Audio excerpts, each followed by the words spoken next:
L'invité du matin avec Toyota Location. Louez votre Toyota Hilux à partir de 5 500 francs par jour seulement. Bonjour Jean-François Bodin. Bonjour Nicolas. On en parlait hier, il a été question de la CLR au Congrès et vous recevez Vaïmoua Mouliava, membre du gouvernement en charge de la fonction publique. Vaïmoua Mouliava, bonjour.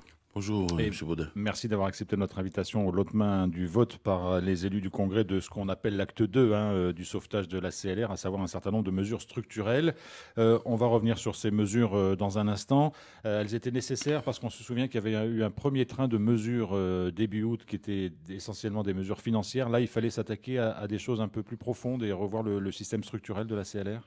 Oui, comme vous savez, vous le rappelez là, juste titre, il y a deux déficits, des déficits conjoncturels liés aux impayés, qui a été momentanément réglé le 8 août, que les élus du Congrès ont adopté, et puis le déficit structurel sur lequel on s'attaque avec les parties prenantes depuis l'acte 1 de 2023.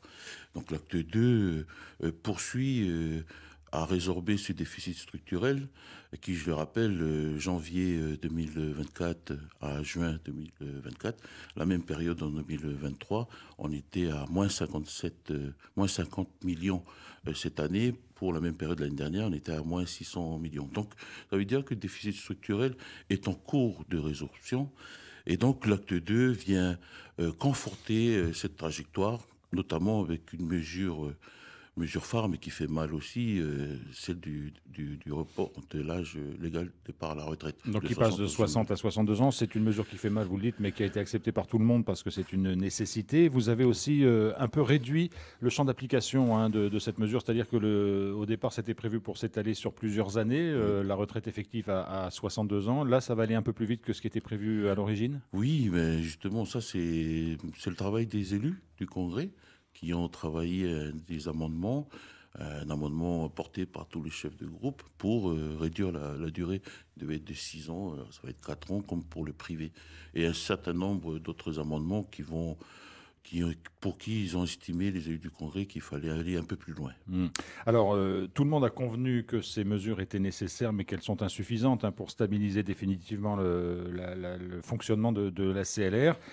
Maintenant que ces choses-là sont faites, qu'elles sont posées et qu'elles étaient importantes, quelle va être la suite du travail? Est-ce qu'on se dit, ça y est, il y a des réformes votées, maintenant on oublie le dossier, ou il va falloir continuer à travailler et envisager d'autres mesures? Non, j'ai rappelé hier aux élus, c'est une course de fond, tout ça. C'est pas une course de vitesse. Parce que le régime de retraite, c'est comme dans le monde entier. C'est lié bien sûr à de la mécanique financière, mais c'est lié aussi à de l'humain. Quand on connaît le vieillissement de la population, l'allongement de la durée de vie, etc., les avancées de la médecine. Donc oui, c'est pour ça qu'on l'a appelé pudiquement l'acte 2, parce que je pense que celui qui me remplacera dans les années à venir se représentera. Mais des questions de fond devront avoir une réponse. Est-ce que un régime de retraite CAFAT et un régime de retraite fonctionnaire séparé a-t-il encore une signification, un sens, dès lors qu'on sait que sur l'ensemble des agents publics, nous avons 10 000 fonctionnaires et 10 000 contractuels qui ne cotisent pas à la CLR, mais qui cotisent à la retraite CAFAT. Donc, il y a aussi ces questions de fond, et ça, ce sont des questions de philosophie, de société. Est-ce qu'un régime par répartition doit-il perdurer? Ce sont des questions qui ont été posées par les élus.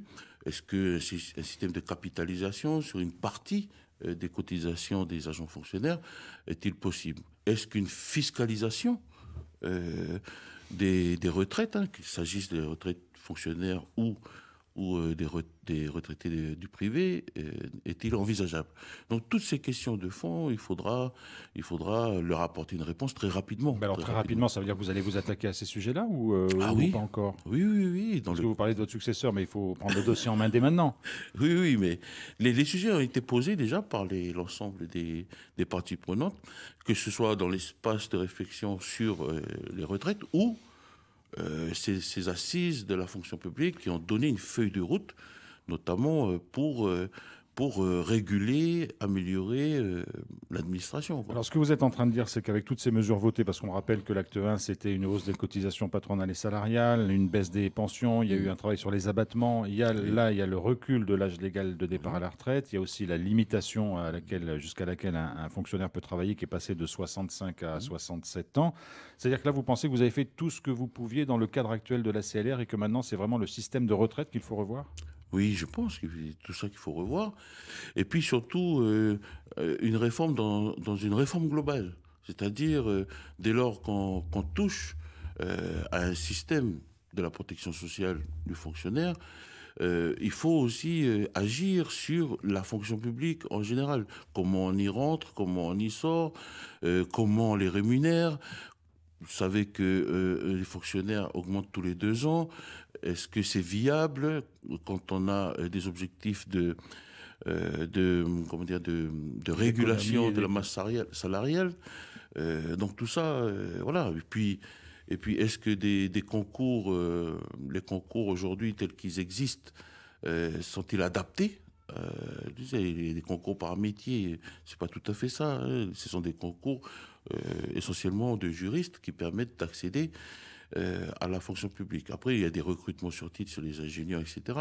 Donc, ces mesures sont accompagnées aussi d'un train de mesures pour améliorer l'intégration des fonctionnaires dans la fonction publique. On supprime les catégories C, les concours par catégorie C, comme en France. Donc, il y a aussi le plan d'intégration qu'on booste encore une fois pour lever les freins qu'on a rencontrés ces dernières années. Vous savez que la majorité des 10 000 agents, là, certains refusent d'intégrer la fonction publique parce que certains perdent de l'argent quand ils... Vous parlez des contractuels. Oui, des contractuels, quand ils rentrent dans la fonction publique. Donc ça, on est en train de les régler avec le plan d'intégration qui a été allégé, permettre aussi à des agents de pouvoir acheter leurs annuités à la CAFAD pour pouvoir émarger à la CLR. Voilà, tout un tas. Mais si jamais c'est contractuel, parce que vous dites 10 000 agents publics fonction publique, 10 000 agents publics contractuels, si c'est contractuel intègre la fonction publique, est-ce que ça équilibrera la CLR ? Oui, mais... Est-ce que ça suffira à la rendre non, ça suffira fonctionnelle ? Ça ne suffira pas, mais au moins, ça ne générera pas des coûts supplémentaires pour les employeurs qui les rémunèrent déjà. Ce que ça pourrait provoquer, c'est une fragilisation de la retraite CAFAD.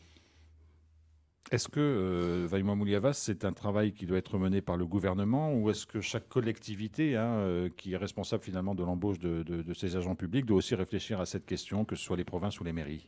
Est-ce qu'il n'y a pas des abus non plus ? Mais si, il y a eu des abus. Hein. C'est pour ça que je parlais parfois hier, j'ai dit système du carton de poulet à l'échelle industrielle. Ça veut dire ce que ça veut dire. Et c'est pour ça qu'on se retrouve aujourd'hui sur ce sujet-là. Et c'est pour ça qu'on a intégré dans le train de mesures qui a été dans l'acte 2, la possibilité... Enfin, dès lors qu'un employeur recrute un contractuel, parce qu'il peut y avoir des raisons valables, il s'engage, d'ailleurs il motive, mais il s'engage à payer une redevance. Alors, une redevance à la CLR parce qu'il a, en son âme et conscience, recruté un contractuel et donc il s'est engagé à fragiliser la caisse locale des retraites. Donc, pour pallier à tout ça, il s'engage à verser une redevance. Alors aujourd'hui, le ratio cotisant-pensionné pour la CLR, c'est 1,73, oui. C'est-à-dire, c'est insuffisant, tout le monde le sait. À partir de quel moment le ratio permettrait à la CLR d'être viable ? Au minimum. Est-ce que vous avez fait des calculs ? Oui, au minimum. Le minimum, ce serait d'avoir deux cotisants pour un retraité. Alors le Graal, ce serait 4. Mais c'est possible à atteindre, vous pensez ? Je pense que c'est possible à atteindre. C'est possible à atteindre dès lors que nous nous attaquions à réformer les modalités de recrutement de la fonction publique. Un mot, parce que vous l'avez évoqué, sur le gel des avancements, qui est automatique tous les 2 ans pour les fonctionnaires. C'est quelque chose aujourd'hui sur lequel vous travaillez ou est-ce qu'il y a déjà des décisions qui sont prises ? Non, ça a été pris par le gouvernement. Le texte est parti au Conseil d'État. Il est dans son chemin législatif. Il devrait arriver au bureau du Congrès au mois de septembre, fin septembre, début octobre. Donc ça va être une nouvelle mesure sans doute adoptée assez rapidement. On sait que la caisse locale de retraite connaît des difficultés. Il y avait même des inquiétudes à la fin de mois pour payer l'ensemble des pensions. Est-ce que l'ensemble de ces mesures votées aujourd'hui donne un peu plus de visibilité sur la trésorerie de la CLR ? Oui, elle donne un peu plus de visibilité à la CLR. Mais vous le savez, ça a été dit partout, le mois d'octobre, novembre, décembre sera les mois les plus difficiles, non seulement pour le secteur privé, mais aussi pour les finances publiques de la Nouvelle-Calédonie, quelles que soient les collectivités. Donc le travail qui est mené au gouvernement, notamment ce plan là, S2R, dont on entend parler. Hein. Moi, j'espère vraiment que ça ne sera pas SQP, sauf qui peut, quoi. Hein. Mais qu'il soit. Non, mais c'est sérieux. Ce plan-là doit être matérialisé, partagé, et qu'il faut qu'il y ait un alignement, comme il y a eu cet alignement hier entre les élus du Congrès et les élus du gouvernement, et puis j'ai envie de dire les parlementaires que nous avons reçus mercredi au gouvernement, qui seront les porte-voix finalement lors du projet de loi de finances. Et j'en parle parce que c'est important. C'est important. On attend déjà la nomination du Premier ministre et de son gouvernement. Mais oui. Après, il faudra s'attaquer au sujet. Oui, mais le temps que ça arrive, il faut bien qu'il y ait un alignement au niveau de la Calédonie, quelles que soient les tendances politiques, pour véritablement cheminer vers du pragmatisme. C'est-à-dire, qu'on soit indépendantiste ou pas, ici, loyaliste ou anarchiste, ou peu importe son obédience politique, ce qui va nous arriver ne fera aucune différence. Mais est-ce que vous croyez que les conditions de réflexion sur ce plan sont réunies aujourd'hui ? Est-ce que ce n'est pas dans l'urgence que ça va être fait parce que la situation économique est catastrophique et qu'on fait les choses plus sereinement quand les choses vont bien ? Est-ce que vous pensez qu'on peut encore y arriver ? Oui, mais en Nouvelle-Calédonie, je crois que vous le savez, vous êtes la presse, vous êtes au courant de beaucoup de choses depuis plus de 10 ans aujourd'hui. Nous avons des rapports à n'en plus finir de la Chambre territoriale. Dont certains disent qu'ils ont coûté très cher. Oui, exactement. Et les solutions sont dans ces rapports. Il faut juste les mettre en œuvre. Et je constate que depuis peu, au Congrès, certains parlent de courage, mais je pense qu'au pied du mur, ce n'est pas du courage qu'il faut avoir. Il faut juste être pragmatique. Et je crois que l'heure est arrivée pour enfin mettre en œuvre toutes ces solutions qui dormaient dans des rapports qu'il faut actualiser aujourd'hui. Et évidemment qu'il nous faudrait aussi un économètre pour mettre en musique toutes ces mesures qui figurent dans des rapports, les actualiser à l'enjeu de l'époque que nous vivons. Et ça, c'est le travail des élus. Oui, des élus et puis des administrations, parce qu'ils sont là, et que nous allons porter. Mais il nous faut un économètre pour évaluer les impacts des uns et des autres, des mesures dans tel ou tel secteur. Mais je pense que le travail, il est là. En tout cas, le matériau est là. Il faut le mettre en œuvre. Vaïmoua Mouliava, membre du gouvernement en charge notamment de la fonction publique. Merci beaucoup d'avoir accepté notre invitation ce matin. Merci à vous et merci aux auditeurs.